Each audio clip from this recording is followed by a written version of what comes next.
오늘 드디어 저희가 이제 출애굽기 말씀을 가지고 하나님의 말씀을 증거하게 됐습니다. 마태복음을 이제 저희도 한 석 달 정도 하고, 이제 아마 이 출애굽기도 아마 제가 볼 때는 한 석 달 정도 할 것 같아요. 한 40장으로 되어 있는 이 출애굽기. 이 출애굽기는 크게 두 분류로 나눠집니다. 1장부터 19장, 20장에서 40장. 이렇게 두 부분으로 나눠지거든요. 1장부터 19장까지는 말씀 그대로 모세가 이스라엘 백성들을 이끌어서 출애굽해 가지고 시내산까지 도착하는 내용, 그 내용이 1장부터 19장입니다. 시내산에 이제 도착하고 난 다음에 하나님께서 십계명을 주시죠. 율법을 주시고, 그게 24장까지 얘기가 나오다가 25장부터 40장까지는 성막에 관한 이야기가 나옵니다. 그래서 여러분 출애굽기를 딱 읽어보시면 절반은 출애굽기 얘기고 절반은 성막에 관한 얘기, 십계명에 관한 얘기가 나오고 있다는 것을 여러분 읽어보시면 아마 찾을 수가 있을 거예요. 그래서 여러분 제가 어저께 새벽기도 때 여러분들에게 설교하면서 출애굽기의 주제가 뭘까, 메인 포인트가 뭘까, 메인 아이디어가 뭘까, 제가 이렇게 말씀을 드렸는데, 출애굽기의 주제는 내가 예수를 믿고 구원의 여정을 따라서 가나안 땅, 즉 천국에 들어가는 거예요. 요단강을 건너서 천국에 들어가잖아요. 요단강이 이제 죽음을 상징하니까 내가 죽으면 천국에 들어가는 그 내용을 기록한 글이 출애굽기가 아닙니까? 라고 얘기하시는 분이 있어요. 그 말도 틀린 말은 아니에요. 그렇지만 출애굽기의 원래 주제는 하나님의 임재하심을 경험하는 것입니다. 자, 하나님의 임재가 뭐냐니까 내가 하나님을 만나는 거예요. 그리고 하나님과 교제하는 거예요. 그리고 하나님께서 나와 함께 하시는 걸 경험하는 거예요. experience 하는 거예요. 그게 바로 출애굽기의 주제라는 거예요. 그러니까 여러분 출애굽기를 가지고 제가 여러분들과 같이 계속해서 설교도 나누고 수요 예배, 토요 새벽기도, 주일 예배 계속해서 출애굽기에 대한 말씀을 증거할 때, 여러분 출애굽기가 다 끝나고 난 다음에는 무엇을 얻으셔야 되느냐면은 내가 하나님을 어떻게 만나고 어떻게 교제하고 어떻게 하면 하나님의 주시는 은혜를 경험할 수 있는가, 그걸 여러분 찾으셔야 돼요. 아멘이시죠? 그래서 그걸 내가 큐티를 통해 찾겠다 하면은 큐티를 통해 찾으셔야 되고, 내가 매일 기도하는 것들을 통해서 하나님의 임재라는 말은 항상 하나님이 나와 동행하신다는 겁니다.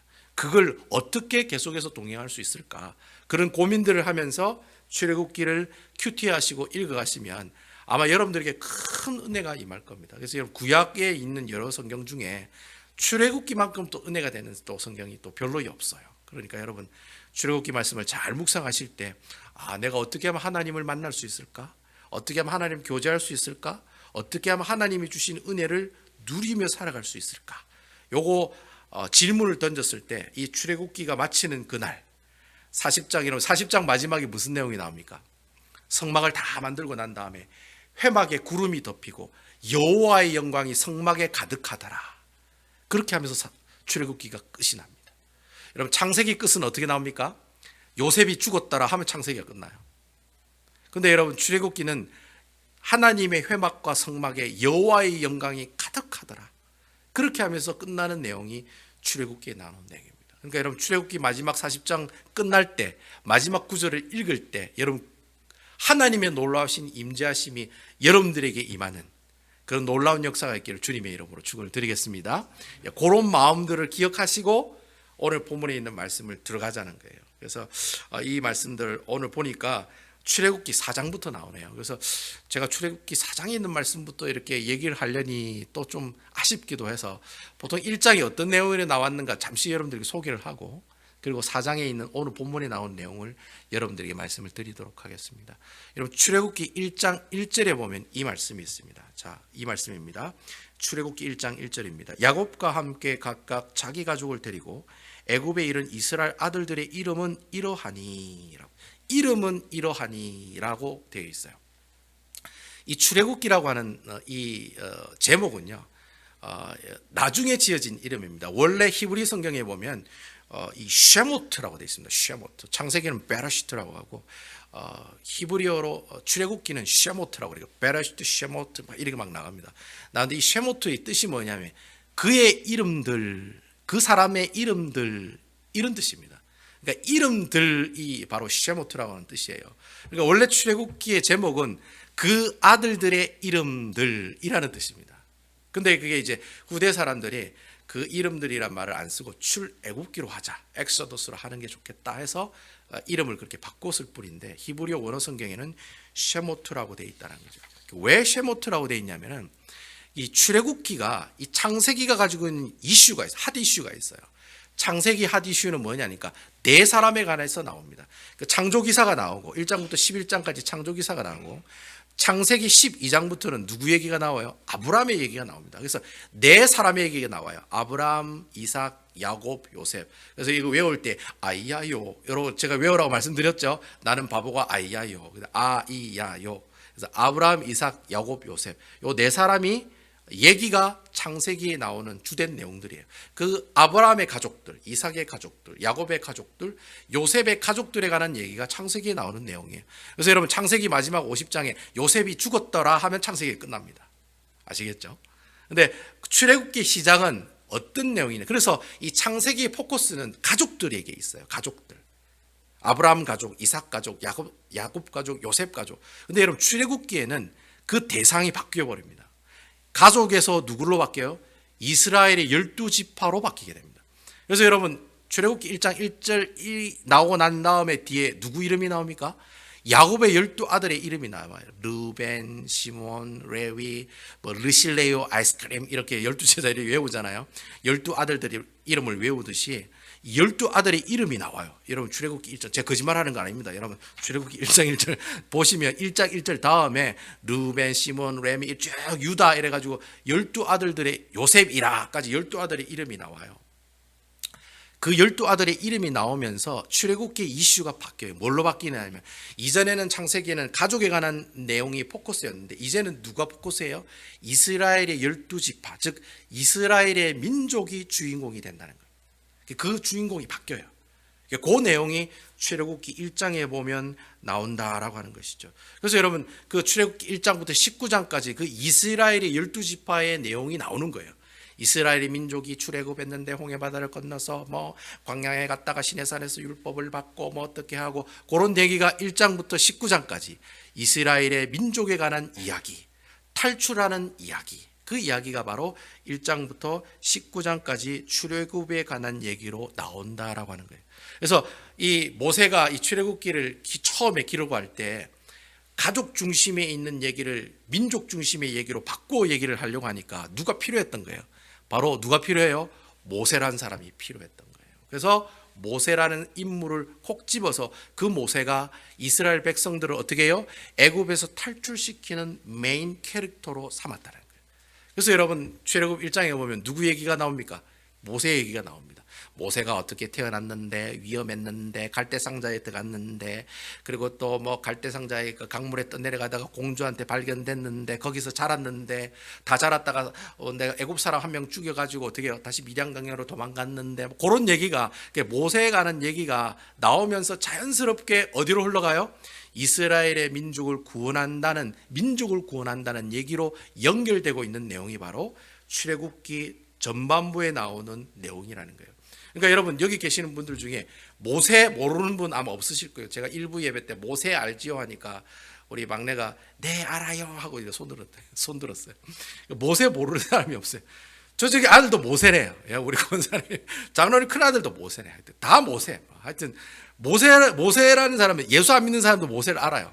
그 왜 그 어떤 수염이 허연 아저씨 할아버지가 지팡이 들고 뭐 이렇게 하니까 막 홍해바다 쫙 갈라지고 그 모르는 사람이 없다는 거예요. 다 안다는 거죠. 좀 뭐 나이가 드신 분들은 그 왜 그 옛날에 그 십계라는 영화 있었잖아요, 그죠? 그 십계명에 관한 얘기 있잖아요. 거기에 보면은 물이 쫙 갈라지는 그런 내용이 나오고 또 요즘 젊은 사람들은 왜 이집트의 왕자라고 그 만화 영화가 있습니다. 이집트의 왕자라는 그 영화를 보면은 왜 그 모세가 홍해바다 앞에서 지팡이를 홍해바다 팍 찍으니까 쫙 갈라지고 원래는 성경에 보면 지팡이를 이렇게 물에 찍는 내용이 안 나옵니다. 성경에는 지팡이를 들어 홍해로 향했다 이렇게 얘기합니다. 이렇게 하는 게 맞습니다. 이렇게 씩 돌려가지고 쾅 찍는 게 아니라 원래는 이래서 지팡이를 그냥 쫙 이렇게 홍해바다로 펼치는 것이 성경에 나오는 내용 그대로 나오는 내용입니다. 어쨌든 뭐 그런 내용이 있잖아요. 그런 거 삼척동자도 다 알죠. 예수 안 믿는 사람도 모세 그 사람 홍해바다 갈라지게 한 사람 그런 거 정도는 다 알고 있다라고 하는 것이죠. 어쨌든 뭐 그런 내용이 출애굽기 1장 2장에 나오다가 3장에 보면 이제 애굽에서 탈출해 가지고 미디안 강에 40년 동안 목동 생활하고 있는 이 모세에게 호렙산은 지금 이제 시내산을 말하거든요. 그 호렙산에서 불타는 떨기나무 가운데 하나님의 음성을 듣게 되는 거예요. 그 얘기가 어제 큐티 말씀에 나오는 거예요. 그때 이제 떨기나무 가운데 하나님께서 나타나셔서 드디어 하나님이란 존재를 모세가 만나게 되고 컨택을 하게 되는 사건이 나타났다라는 거예요. 그래서 떨기나무 가운데 하나님이 나타나셨는데 내 신을 벗으라 이렇게 막 이래 하면서 신을 벗으니까 하나님께서 이 모세에게 뭐라고 얘기합니까? 네가 애굽으로 돌아가서 이스라엘 백성들 이끌고 다시 이곳으로 오너라 그렇게 얘기해요. 그러니까 이스라엘 백성들 이끌고 시내산에 다시 오라는 거예요. 내가 지금 만난 이곳에 다시 와라 이렇게 얘기를 해요. 자, 그 얘기를 들은 모세의 반응 어떻습니까, 여러분? 황당 그 자체죠. 네, 황당하다는 거예요. 왜냐하면 모세는 애굽에서 살인을 저지르고 도망을 왔거든요. 그것도 40년 전에. 지금 여러분 모세가 하나님을 만났을 때 나이가 몇 살입니까? 80이죠. 80. 40살 때 죽여가지고 도망해가지고 40년 동안 미디안 광야에서 목동 생활을 했으니까 지금 나이가 80이거든요. 할아버지 다 됐다는 거죠. 근데 다시 애굽으로 돌아가라는 거예요. 말이 안 된다는 거예요. 내가 그곳에 가면 죽기 때문에 탈출해가지고 여기 왔는데 하나님께서는 다시 그곳에 가라는 거예요. 또 한 가지 또 왜 황당했냐면 여러분 이 모세는 하나님의 존재를 모르는 사람이에요. 그렇잖아요. 모세는 애초에 태어날 때부터 애굽의 왕자로 자랐어요. 그러니까 애굽의 문화와 애굽의 정서와 애굽의 그 사회 전반적인 그 문화에 아주 익숙해져 있는 사람이에요. 그러니까 하나님의 존재를 모르는 사람이에요. 만약에 알고 있다면은 그 어머니인 요게벳이 유모로 있으면서 그 아이를 키웠겠죠. 너는 히브리 민족이야. 그러니까 모세는 그건 알아요. 자기는 히브리 사람이다. 나는 이스라엘 백성이라는 건 알아요. 그런데 그 이스라엘 백성이 하나님을 섬긴다는 것 자체는 알 수 있는지 모르는지 그 성경을 통해서는 알 수가 없어요. 일단 추측하건대 일단 잘 모를 거라고요. 그죠? 근데 갑자기 뭐 어떤 사람이 불타는 떨기나무에 막 음성이 들리는데 애굽을 다시 돌아가라는 거예요. 그러니까 모세 입장에서는 애굽으로 돌아가는 게 이상해요? 안 돌아가는 게 이상해요? 돌아가는 게 이상하다는 거예요. 그렇잖아요, 여러분. 누가 와가지고 갑자기 막 여기 와가지고 우리 오집사님한테 야, 너 지금 다시 한국으로 돌아가라 이러면 오집사님 뭐라고 하겠습니까? 정신 나간 사람 다 있나? 내가 여기서 시민권 받고 잘 살고 있는데 왜 다시 돌아가라는데?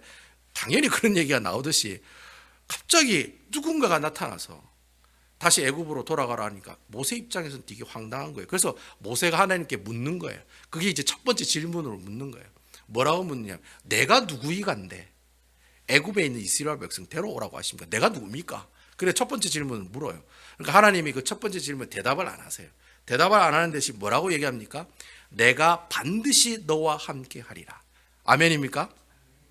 제가 어제 설교할 때 이 내용을 가지고 임마누엘이신 예수님을 기억하라고 제가 말씀드렸죠. 애굽으로 가라는데 하나님께서는 뭐라고 얘기하세요? 반드시 내가 너와 함께 하겠다. 그래 얘기를 하세요. 그러니까 뭐 내가 누굽니까 물었는데 전혀 동문서답인 대답을 하는 거예요. 내가 반드시 너와 함께 하겠다. 그런 얘기하니까 모세의 입장에서는 계속해서 황당하다는 거예요. 그래서 두 번째 질문을 던져요. 뭐라고 얘기를 드리냐면 내가 만약에 애굽에 있는 사람들에게나 아니면 이스라엘 백성들에게 얘기할 때 하나님이 나를 보냈다라고 얘기하면은 그 사람들이 만약에 나에게 그래 물을 거다. 그럼 네가 믿고 있는 그 하나님 이름이 뭐냐? 하나님이 누구냐? 이래 물을 거라고요. 그죠? 그러면 그 사람들이 그래 나한테 질문하면 내가 하나님 이름이 무엇이라고 얘기를 해야 되겠습니까? 라고 질문을 해요. 그게 두 번째 질문이에요. 두 번째 질문을 하다 계속해서 앞으로 이런 질문이 몇 번 나오냐면 5번이 나오거든요. 두 번째 질문이 그거예요. 당신이 누구이십니까? 막 떨기나무에서 막 음성은 들리는데 당신이 누구냐고. 그러니까 하나님께서 뭐라고 얘기합니까? 나는 스스로 있는 자이다. 영어로 I am that I am. I am who I am. 이걸 좀 유식한 말로 이제 원어로 얘기하면 예흐흐 아쉐르 예흐흐 이렇게 나가거든요. 그래서 그 예흐 아쉐르 예흐흐의 자원만 따면은 뭐라고 된다고 했습니까? 야훼라고 하는 하나님 이름이 나온다고 제가 말씀드렸죠. 그래서 어쨌든 그렇게 하나님께서 나는 스스로 있는 자다. 이걸 이제 히브리 말로 번역하면은 나는 될 자가 될 것이다. 이 말이 무슨 말이에요? 내가 하나님 일을 할 건데 그 하나님을 하는 자가 바로 누구다? 나다. 그게 하나님의 이름이라는 거예요. 스스로 있는 자. I am that I am이 바로 나다. 그게 이름이 바로 나다. 그렇게 이 모세에게 하나님의 이름이 바로 이렇다라고 얘기해 주는 내용이 바로 어제 큐티 본문에 나오는 내용이라는 거예요. 하나님께서 친절하시게도 야, 니 그냥 가 이렇게 얘기 안 해요. 그 I am that I am, 나는 스스로 있는 자다라고 얘기하시고 그 다음 또 혹시 못 믿을까 싶어가지고 야, 네가 만약에 이스라엘에 가면 이스라엘의 장로들을 찾아가라. 그리고 이스라엘 장로들을 찾아가서 이렇게 있었던 얘기를 얘기하고 그 장로와 함께 바로에게 가라. 그럼 바로 왕에게 가서 내가 이스라엘 백성들을 3일 길로 멀리 떠나 예배를 드리기 위해 이 백성을 데리고 나가겠다라고 얘기해라. 여러분 그 내용 나오죠? 그렇게 하라고 그대로 그 커리큘럼을 다 짜가지고 얘기를 해줘요. 그러면서 그렇게 하면은 바로 왕이 아마 한 번에 안 보내줄 거다. 하지만 내가 그를 칠 것이다. 치다는 말이 무슨 뜻이에요? 제가 어제 말씀드렸죠. 모세가 애굽 사람을 죽였을 때 그 치다는 그 표현이 바로 그 표현에 나와요. 그러니까 애굽을 친다는 말은 애굽을 죽이겠다는 말이거든요. 애굽을 죽이겠다는 말이 무슨 말이에요? 마지막 10가지 재앙의 마지막 재앙이 뭡니까? 이스라엘 그 애굽 땅에 난 모든 첫 것, 첫 아들, 첫 동물 어떻게 하겠다? 다 죽이겠다. 그 일이 있고 나면은 애굽을 친즉 내가 애굽을 죽이면은 장자를 죽이면 그제서야 바로가 너를 보내줄 거다. 그 얘기까지 다 해요. 그러면서 그냥 보내는데 빈손으로 보내지 않고 모두 같이 보낸다. 애굽 사람들이 막 폐물하고 예물들을 줄 거다. 뭐 금덩이 같은 걸 줄 거다. 그거 들고 룰랄라 기분 좋게 애굽을 탈출해라. 그런 식으로 얘기를 쭉 설명하면서 이 모세가 어쩌든지 하나님의 명령에 따르게 하기 위해서 설득하시는 그런 내용이 어제 내용까지 나오고 있다는 거예요. 그게 어제까지 내용이에요. 쭉 제가 여러분께 말씀을 드리는 거예요. 오늘 말씀에는 이제 모세가 이제 세 번째 질문을 던지는 거예요. 두 번째 질문 던지고 거기서 끝나면 되는데 그래 또 질문을 던지는 거예요. 이게 뭐라고 질문을 던지냐면 내가 이스라엘 백성들을 만나면 그들이 내 말을 들을지 않을 겁니다. 그리고 내가 하나님을 만나지 않았다고 말을 할 건데 그러면 나는 어떻게 그들의 말을 그들에게 얘기를 해야 되겠습니까? 이 말이 무슨 말이냐면 그 사람들이 내 말 안 들을 거라고요. 예? 내가 갑자기 시내산에서 불타는 떨기나무 가운데 이런 음성을 들었는데 뭐 이렇게 얘기를 해도 그 사람들이 그건 얘기지 뭐 내하고 무슨 상관이야 라고 얘기하면 아무 소용이 없다는 거예요. 내가 그 사람들을 어떻게 설득하겠냐고 하나님께 그렇게 묻는 거예요. 그러니까 하나님께서 이 모세에게 이 세 가지를 보여줘라. 그 세 가지가 바로 모세가 하나님에게 보여준 세 가지의 이적이 나와요. 그 내용이 바로 오늘 본문에 나오는 내용이라는 거예요. 첫 번째 하나님께서 모세를 설득하기 위해서 보여준 첫 번째 이적이 뭐냐? 여러분 그 이적이 뭡니까? 그게 2절에서 4절까지 나와요. 그래서 2절에서 4절에 있는 말씀 제가 한번 읽어보겠습니다. 여호와께서 그에게 이르시되 내 손에 있는 것이 무엇이냐? 그가 이르되 지팡이니이다. 3절 여호와께서 이르시되 그것을 땅에 던지라 하시매 곧 땅에 던지니 그것이 뱀이 된지라. 모세가 뱀 앞에서 피하매 4절 여호와께서 모세에게 이르시되 내 손을 내밀어 그 꼬리를 잡으라. 그가 손을 내밀어 그걸 잡으니 그의 손에서 지팡이가 된지라. 여러분 이 모세는 40년 동안 미디안 광야에서 목동으로 일을 했습니다. 그래서 목동으로 일을 할 때 이 목동은 항상 지팡이를 들고 있어요. 그래서 여러분 뭐 영화 같은 데 지팡이 보면 이렇게 길게 왔다가 위쪽에 동그랗게 이래 돼 있지 않습니까? 이게 동그랗게 된 이유가 있습니다. 그거는 이제 혹시 양이 구덩이에 빠졌을 때 양을 이렇게 탁 걸어가지고 이래 구덩이에서 빼내기 위해서 항상 이 지팡이 끝이 이래 동그랗게 이래 돼 있습니다. 어쨌든 다 이유가 있어요. 그리고 또 뭐 광야에 있다 보면 뱀도 있잖아요. 뱀을 얼마나 많이 봤겠어요. 그 뱀을 쫓아내거나 아니 짐승들을 쫓아낼 때 쓰는 도구가 바로 모세가 가지고 있었던 지팡이였다라고 하는 것이죠. 그래서 오늘 성경에 보니까 모세가 지팡이가 뱀으로 변하는 거 보고 놀라서 피했다라고 하죠. 그 왜 피했을까요? 광야에서 뱀을 많이 봤기 때문에 그런 거예요. 그러니까 그 뱀이 독사다 아니다 알았다는 거예요.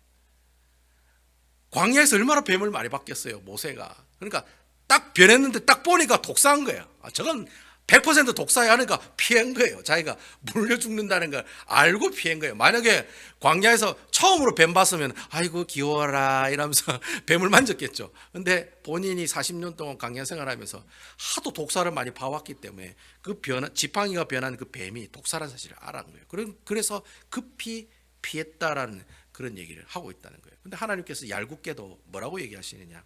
야, 그 뱀 꼬리를 잡아라 그래 얘기하는 거예요. 여러분 뱀 잡을 때 뱀 꼬리를 잡으면 어떻게 됩니까, 여러분? 어떤 짓궂은 친구가 나한테 그러더라고요. 야, 그 뱀 꼬리 잡아도 돼. 뱀 꼬리 확 잡자마자 확 돌리면 되잖아. 확 돌려가지고 땅에 탁 내리치면 뱀 잡을 수 있어. 그래 얘기하는 친구들도 있더라고. 근데 뭐 어쨌든 뭐 동작이 빠른 사람은 그렇게 할 수 있겠죠. 근데 뱀 꼬리 잡다가 바로 물리지 않습니까? 원래 뱀은 머리를 잡거나 머리를 쳐서 죽여야 되는데 이상하게 하나님께서는 모세에게 뭐라고 얘기하냐면 뱀 꼬리를 잡아라. 그렇게 얘기하고 있다는 거예요. 근데 여러분 재밌는 것은 뱀꼬리 잡으라고 하는데 모세가 뱀꼬리 잡아요 안 잡아요? 잡는다는 겁니다. 그게 중요하다는 거예요. 잡으라 하니까 일단 잡았다는 거예요. 그 잡으니까 뭐로 변해요? 바로 지팡이로 변하더라는 거예요. 자, 여러분 이 뱀이라고 하는 동물은 애굽을 상징하는 동물입니다. 그래서 여러분 이집트 파라오의 왕관 보면은 왕관의 중간에 뭐가 있어요? 이렇게 코브라가 이렇게 딱 있죠. 여러분 혹시 뭐 가끔씩 영화에 보면 그런 거 볼 수 있죠. 그리고 지팡이도 보면은 보통 지팡이 끝에 뭐가 있습니까? 이 뱀 모양이 있습니다. 그래서 이 뱀이라고 하는 것은 애굽 그 자체를 상징하는 동물입니다. 그래서 여러분 이 애굽에 있는 이 뱀은 수호신입니다. 수호신.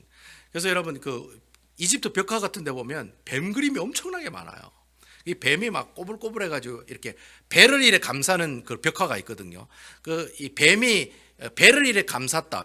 우리가 타고 다니는 배를 이래 동그랗게 감싸는 내용이 나와요. 그 왜 그런 표현을 쓰냐면은 뱀이 이 배를 지켜주신 수호신으로 섬기고 있기 때문에 그런 벽화가 나온다는 거예요. 그래서 일단 뱀하면 애굽하면 뱀이라는 거예요. 근데 여러분 재밌는 것은 이 수호신이 되는 이 뱀이 나중에 어떻게 된다는 겁니까? 하나님께서 어떻게 이 뱀을 하나님께서 어떻게 하시는 거예요? 이 뱀을 어떻게 찍소리도 못하고 하나님께서 이 뱀을 복종시키고 이기신다는 거예요. 여러분 아멘이시죠? 그래서 여러분 나중에 모세가 아론하고 바로왕 앞에 가가지고 지팡이를 휙 던지니까 뱀으로 변하잖아요. 그러니까 옆에 있는 마술사들이 우리도 그쯤은 할 수 있어 하면 자기들이 가지고 있는 지팡이 던지고 그 지팡이를 뱀으로 만들었어요. 그런데 여러분 그 아론의 그 모세의 지팡이 뱀이 그 마술사들 뱀들을 어떻게 합니까? 다 잡아먹었다고 그러죠. 이 말이 무슨 말이냐면 하나님의 그 권능의 능력으로 애굽에 신은 뱀을 쳐서 이겼다라는 거예요. 바로 그러한 내용을 지금 보고 있다라고 하는 것이죠. 그러니까 결국에는 하나님께서 이 이적을 보여주신 이유가 뭐냐? 야, 봐라. 내가 스스로 있는 자 내가 I am who I am, I am that I am인 내가 그 애굽의 뱀신보다도 더 어떻게 하다? 힘이 강하다라는 거예요. 그러니까 내를 좀 믿으면 안 되겠니? 라고 첫 번째 이적을 이 모세가 하나님으로부터 이렇게 경험하게 되는 그런 모습들을 우리에게 보여주는 내용이 바로 첫 번째 이적의 모습이라는 거예요. 두 번째 이제 이적을 바로 보여줘요. 혹시나 이것 가지고 못 믿을까 싶어가지고 두 번째 이적을 보여줍니다. 그 이적의 내용이 바로 6절과 7절 말씀에 나와요. 제가 6절과 7절 읽어보겠습니다. 여호와께서도 그에게 이르시되 내 손을 품에 품으라 하시매 그가 손을 품에 넣었다가 내어보니 그의 손이 나병이 생겨 눈같이 된지라. 7절 이르시되 내 손을 다시 품에 넣어라 하시매 그가 다시 손을 넣었다가 내어보니 그의 손이 본래 살이 되돌아왔더라. 그 당시 문둥병은 여러분 문둥병 걸렸다 죽음이란 뜻이었습니다. 그 당시에는 문둥병을 고칠 수 있는 약이 없었어요. 일단 문둥병이 걸리면은 그 사람은 어떡합니까? 그냥 격리시켜가지고 혼자 굴 속에서 살다가 죽도록 만들었어요. 그래서 여러분 이 문둥병에 걸렸다는 것을 그 당시 사람들은 어떻게 생각했냐면 신이 노하여서 나에게 벌을 주셨다. 그렇게 생각을 했어요. 사람들이 자기가 문둥병에 걸리면 그만큼 사람이 무서워하는 병 중에 하나가 최고의 병이 바로 문둥병이라고 하는 병이었습니다. 그런데 여러분 이 문둥병이 생기다라고 하는 이 단어가 히브리어로 어떤 단어냐면 메소라트라고 하는 단어예요. 메소라트. 문둥병이 생겼다. 이게 메소라트라고 얘기하거든요. 그런데 이 문둥병이 생겼다라고 하는 이 메소라트라는 의미가 또 다른 의미가 있어요. 그 어떤 의미가 있냐면은 몹시 고통스럽다라고 하는 표현도 있어요. 그러니까 문둥병이 걸렸다는 말은 아주 고통스럽다는 거예요. 여러분 문둥병 잘 아시잖아요.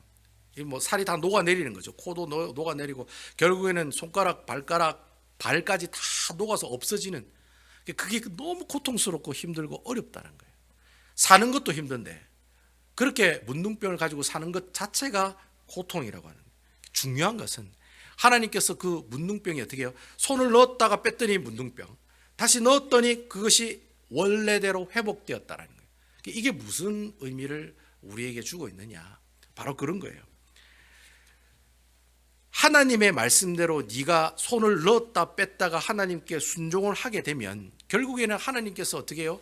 그 문둥병조차도 회복시키는 분, 바로 그분이 내가 지금 만나고 있는 스스로 있는 자, I am who I am 되시는 여호와 하나님이시라는 거예요. 결국에는 400년 동안 이스라엘 백성들이 애굽의 종살이로 고통받고 있잖아요. 그죠? 고통받고 있는 그 고통을 해결해 주실 분은 오직 누구이시다? 여호와 하나님밖에 없다는 거예요. 나밖에 없어.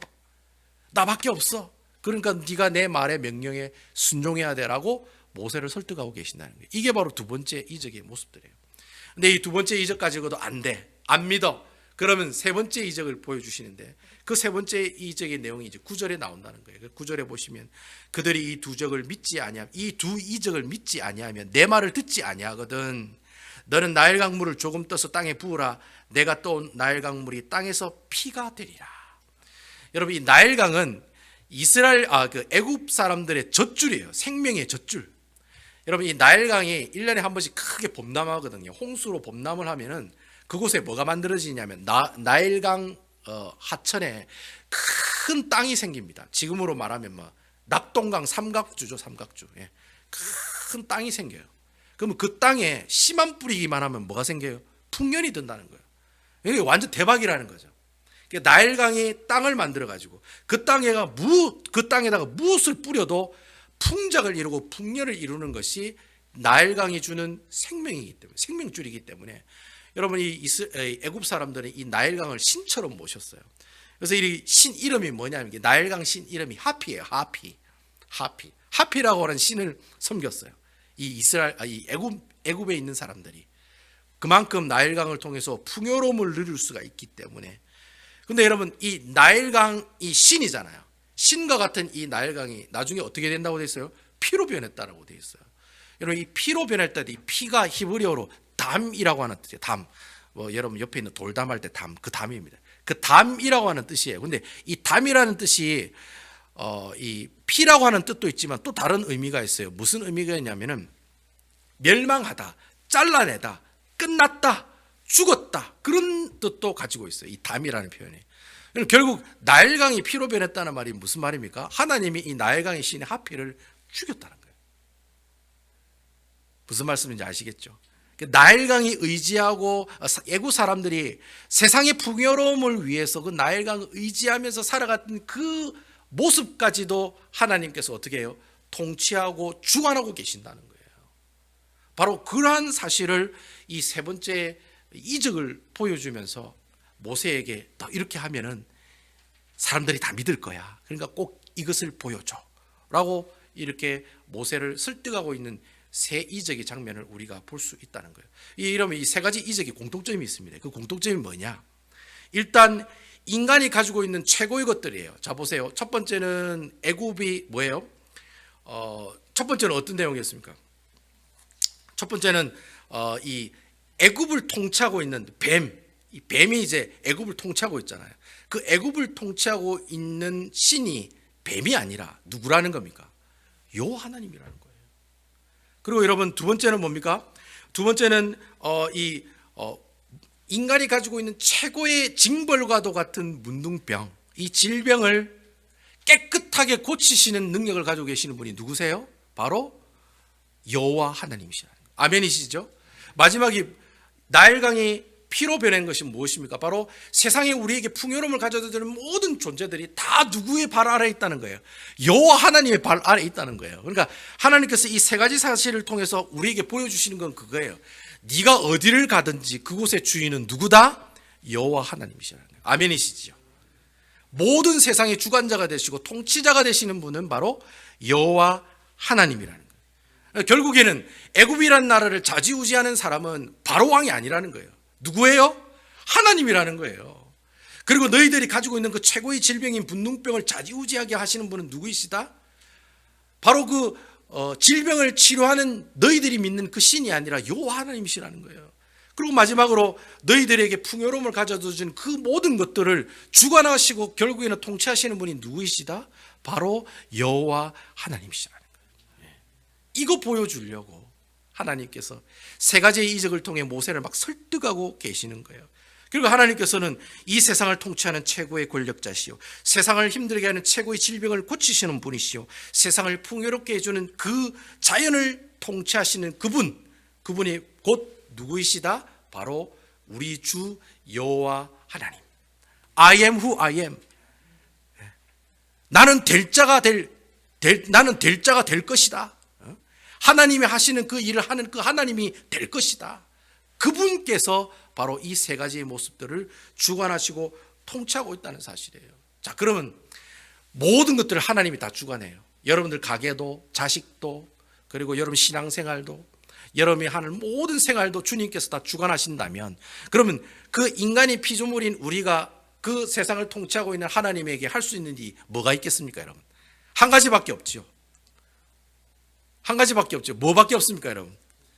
오로지 그 하나님께서 지팡이를 던지라면 던지고, 뱀꼬리 잡으라면 잡고, 그리고 손을 가슴에 넣으라면 넣고, 빼라면 빼고, 그리고 또 나일강에 물을 떠서 땅에 부으라면 그냥 그대로 하면 되는 거예요. 다시 말하면 하나님이 하라는 대로 순종하면 그것이 바로 이 세상의 주권자이시고 통치자이신 하나님을 믿는 우리의 모습들이 바로 순종의 모습들이라고 하는 거예요. 그러니까 하나님께서 모세에게 말씀하고 싶은 게 그거예요. 제발 좀 나한테 좀 순종 좀 해라는 거예요.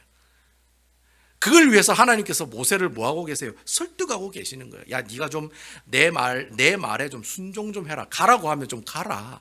만나라고 하면 좀 만나라. 네가 이렇게 하라면 좀 제발 좀 이렇게 하라고 그렇게 설득하시는 그 이유는 하나님께서는 그 모세의 순종을 원하신다는 거예요. 그래서 여러분, 하나님께서 우리에게 이렇게 순종을 원하시는데 실질적으로 우리가 신앙생활 하면은 순종하는 게 힘들어요, 안 힘들어요, 여러분?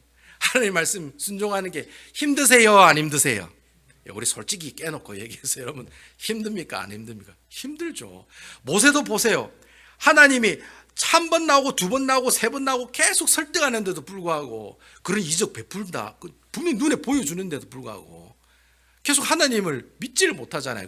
오늘 말씀, 내일 말씀에 보면은 모세가 Yes sir, 내가 애굽에 가겠습니다, 그렇게 해요? 아니면 저는 말도 못하고요, 빙시같이 말도 못하고 혀도 굽고 뻣뻣해가지고 아무것도 못해요, 못해 신앙이니까 아무것도 못해요, 그래 얘기하거든요. 그러니까 나중에 하나님이 어떻게 하면 화를 내시잖아요.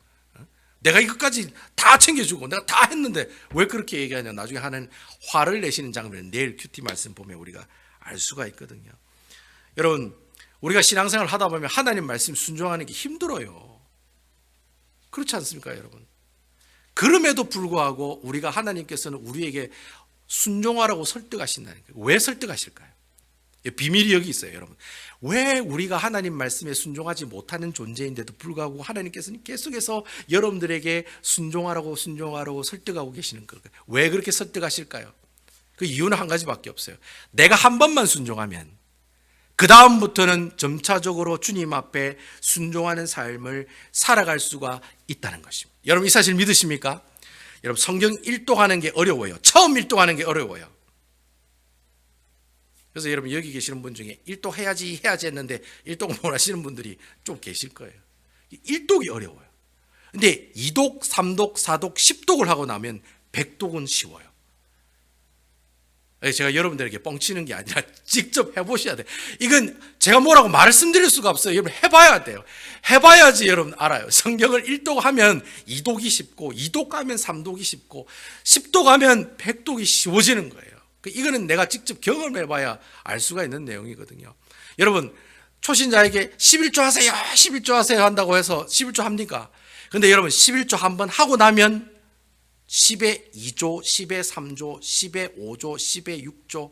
예? 이 존 워너메이커라고 하는 백화점 왕은 그 사람은 10의 6조까지 했다는. 제가 알기로 뭐 카네기는 10의 7조인가 9조까지 했다고. 100만 원 보면 90만 원 11조 드리는 거예요. 왜 그렇게 했을까요? 그 돈이 많아서 그랬을까요? 아니에요. 하면 할수록 하나님 주신 축복이 있거든요. 그러니까 그 맛을 아니까 그 사람한테 11조 하지 마라 하지 마라 해도 10의 2조 하고 11조 하지 마라 하지 마라 해도 10의 3조를 하는 거예요. 하나님이 주신 축복의 비밀을 알기 때문에. 그러니까 처음이 힘들어요. 11조도 처음이 힘들어요. 그러니까 처음 하고 나면 하나님 축복이 보이거든요. 그래서 그 맛에 계속해서 하나님 앞에 11조를 드리는 거예요. 그리고 여러분, 내가 친구를 전도할 때도 처음에 친구 전도하기 얼마나 힘들어요. 근데 1명하고 2명하고 3명 전도하면 나중에 10명, 100명 전도하는 건 쉽다라는 거예요. 왜냐하면 내가 전도할 때 누가 함께 하시기 때문에 하나님이 함께 하신다는 경험하기 때문에. 아멘이지요. 이건 전도해본 사람만이 알아요. 전도해본 사람, 전도 한 번도 안 해본 사람은 이걸 몰라요. 근데 처음 해보면 하나님이 역사하시네, 하나님이 함께 하시네, 그걸 알게 되는 거예요. 그래서 처음이 중요하고 처음이 어렵지, 하게 되면 어떻게 해요? 하나님의 놀라운 역사를 경험한다는 거예요. 그래서 여러분, 모세가 이렇게 처음은 힘들었지만 그래도 묵묵히 하나님 앞에 어떻게 해요? 하나님한테 혼나면서도 어떻게 해요? 결국에는 애굽으로 가잖아요. 애굽으로 갔을 때 그때 누가 나타나요? 하나님의 놀라운 역사가 나타났다는 거예요. 아멘이지요? 그때부터 하나님 역사가 나타나는 거예요. 10가지 재앙이 막 떨어지고 모세가 한마디 하면 막 다 이루어지는 거예요.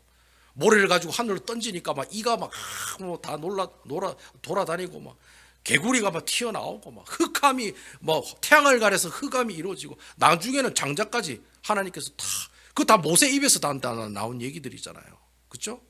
그런 놀라운 역사가 일어나죠. 마지막에는 그 지팡이를 들고 홍해바다 앞에 섰을 때 그 모세가 어땠습니까? 벌벌 떨었습니까? 아니죠. 그 지팡이를 들어 홍해바다를 향했을 때 바로 홍해바다가 갈라지는 놀라운 역사가 나타났다는 것입니다. 아멘입니까, 여러분?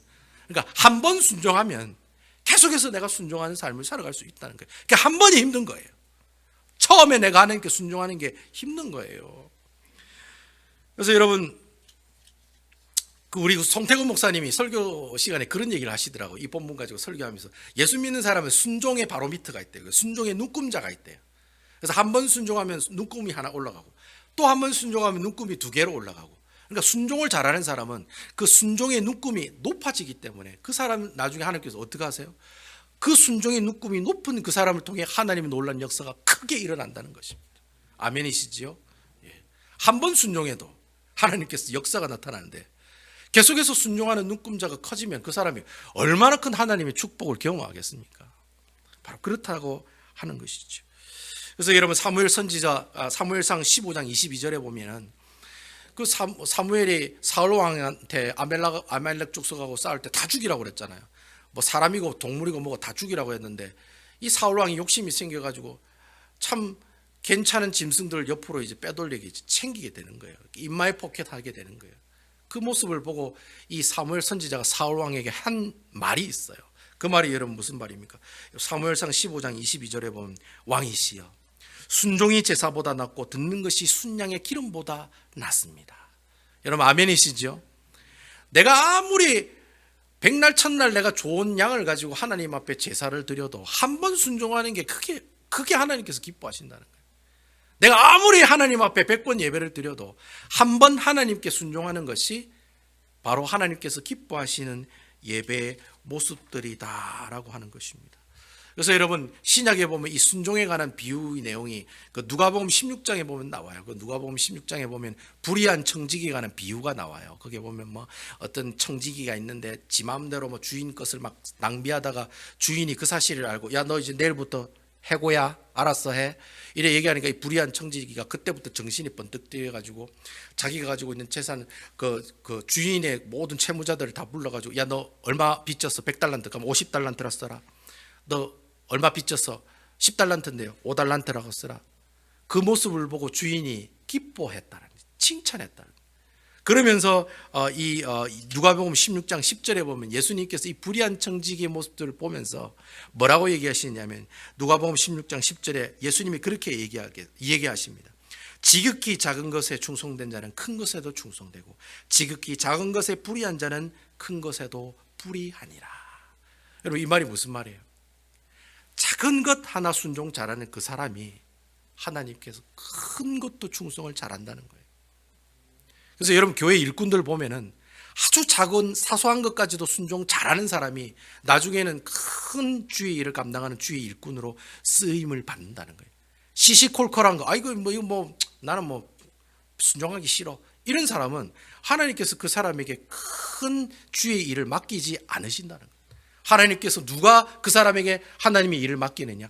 작은 것 하나라도 충성하는 그 사람, 순종하는 그 사람을 하나님께서 쓰신다는 거예요. 그러니까 여러분, 카톡에 여러분 생명의 말씀 읽으시고 아멘 남기는 게 여러분 작은 것에 순종하는 겁니다. 예. 제가 여러분들 강압적으로 이름 올리세요, 아멘 하세요, 이런 말이 아니에요. 제가 여러분들에게 계속해서 부탁드리고 있잖아요. 여러분 보시고 은혜 받으시면 아멘이라고 응답하시라고.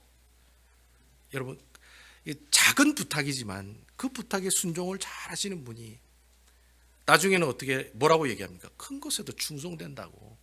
제가 어르신은 제가 빼드릴게요. 카톡 잘 못하시는 분들은 어쩔 수 없잖아요. 카톡 들어갈지도 모르고 다운받을지도 모르는데 어떻게 카톡에 응답을 하겠어요? 그런 분들은 일단 패스해도 카톡을 잘 사용하시는 분들은 읽어보시고 은혜 되시면 아멘, 읽어보시고 참 은혜된 말씀이 있으면 내가 이 말씀에 은혜 받았습니다 라고 기록하시는 것, 이것이 하나님께서 기뻐하시는 모습이다라고 하는 거예요. 제가 여러분들 큐티 했나 안 했나 검사하는 게 아니라 여러분들이 그렇게 그 말씀을 보시고 은혜 받았으면 반응을 보이는 것이 바로 하나님의 말씀에 어떻게 해요? 작은 것에 순종하는 모습들이다라고 하는 것입니다. 하나님께서 그런 사람을 쓰세요. 아주 작은 일에 순종 잘하는 사람을 하나님께서 큰 일로 사용하신다는 거예요. 성경이 그렇게 얘기하고 있잖아요. 누가복음에도 그렇게 얘기하고 있잖아요. 사무엘상에도 그렇게 얘기하고 있잖아요. 순종이 제사보다 낫다고. 네가 매주마다 교회 나와서 매주마다 11조 헌금 많이 해도 아무 소용이 없다는 거예요. 작은 것 하나 순종하지 못하는 사람, 어떻게 내가 그 사람을 들어쓰겠냐라는 거죠. 여러분, 이 사실 꼭 기억하셔서 작은 것에도 순종하시는 여러분 되시길 주님의 이름으로 축원드립니다. 여러분, 하나님께서 이렇게 모세를 통해 이 세 가지 이적을 통해서 하나님께서 막 설득하시는 거예요. 그래서 저는 보통 순종이라고 하면은 하나님의 명령을 따라가는 것, 그게 순종이잖아요. 저는 그렇게 정의를 내리고 싶지 않아요. 순종이 뭐냐? 순종이라는 것은 바로 하나님의 말씀, 하나님의 명령에 내가 설득당하는 거예요. 그것이 바로 순종이라고 하는 내용의 정의라고 하는 것입니다. 내가 하나님 말씀에 순종합니다. 하나님 말씀을 따라갑니다. 하나님 말씀을 지킵니다. 이것도 순종이에요. 그렇지만 저는 그 순종의 정의를 그렇게 내리고 싶어요. 하나님의 명령과 하나님의 말씀에 설득을 당하는 거예요. 하나님께서는 여러분들에게 매일매일 주의 말씀으로 설득하고 계세요. 매일 좀 기도하면 안 되겠니? 매일 하나님 말씀 큐티하면 안 되겠니? 네가 이렇게 살면 안 되겠니? 계속 말씀으로 여러분들을 설득하고 계신다는 거예요. 근데 여러분, 그 설득을 외면하시고 여러분 그 설득을 여러분 그냥 지나치시면 안 돼요. 그 작은 말씀 하지 말라면 하지 않고 하라면 해야 하는 그런 순종의 모습, 내가 설득당하는 모습들을 하나님께 보여드려야 된다는 거예요. 그래야지만 하나님께서 그 사람을 통해서 어떻게 하신다? 역사하신다는 거예요. 아멘입니까? 뱀 지팡이 던지라면 던지는 거예요. 잡으라면 잡는 거예요. 그리고 여러분, 네 손에 가슴을 넣으라면 넣고 빼라면 빼는 거예요. 그리고 나일 강물을 떠서 땅에 부으라고 하면 그대로 순종하고 그대로 부으면 되는 거예요.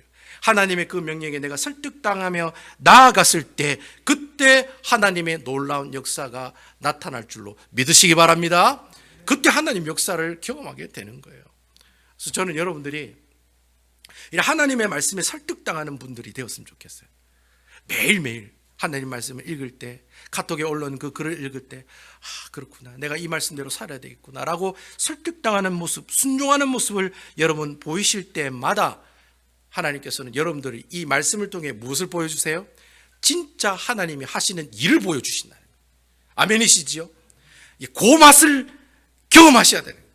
그 맛을 모르니까 큐티를 안 하시는 거고 하나님의 말씀을 안 보시는 거예요. 그걸 아시는 분들은요 매일 성경 봐요. 성경 읽지 마세요. 제발 좀 성경 좀 보지 마세요. 그래 얘기해도 제가 알기로는 어떤 권사님은 벌써 성경 일독하셨다 하더라고요. 제가 그 얘기 듣고 할렐루야 아멘 했습니다. 나보다 낫네요. 아멘입니다. 아마 지금쯤 2, 3독을 아마 나가고 계실 거예요. 네. 여러분 성경을 읽으면 읽을수록 내가 하나님께 설득당하면 당할수록 하나님의 역사를 경험하니까 그분한테 성경 읽지 말라고 해도 읽는 거예요. 그것이 바로 하나님께 내가 설득당하는 순종의 모습을 보여드리는 것입니다. 하나님께서 그 사람 쓰시겠을까요? 아니면 성경도 한 번도 안 보시는 분을 사용하실까요? 바로 그런 사람을 하나님께서 사용하신다는 거예요. 그런 사람을 사용하셨잖아요. 바로 모세라고 하는 사람을 사용하셨잖아요. 저도 모세 같은 사람이 되고 싶어요. 순간순간 어렵고 힘들지만은 이스라엘 백성들이 온통 원망하고 불평하고 짜증내는 그 순간에도 묵묵하게 하나님의 음성에 귀를 기울이고 설득당해 나가는 그 모습이 있을 때, 물 달라고 해서 반석을 막 때리치니까 거기서 뭐가 나옵니까? 물이 확 나오잖아요. 네? 고기 달라고 막 소리 지르니까 어떻게 해요? 매출하기가 막 또, 그래서 40년 동안 고기 먹이고 먹을 거 없으니까 달라고 하니까 하나님께서 밤이 지나면 아침에 있을 것 같은 것들이 내려와 가지고 그게 다 증발하면 가루가 생기는데 그게 만나잖아요. 가나안 땅에 요단강 건너서 첫 날을 맞이할 그때 그 만나가 멈추기 시작한, 그때 멈췄어요. 그때 동안 하나님께서 이스라엘 백성들을 먹이시고 입히시고 마시게 하는 그런 역사가 나타났잖아요.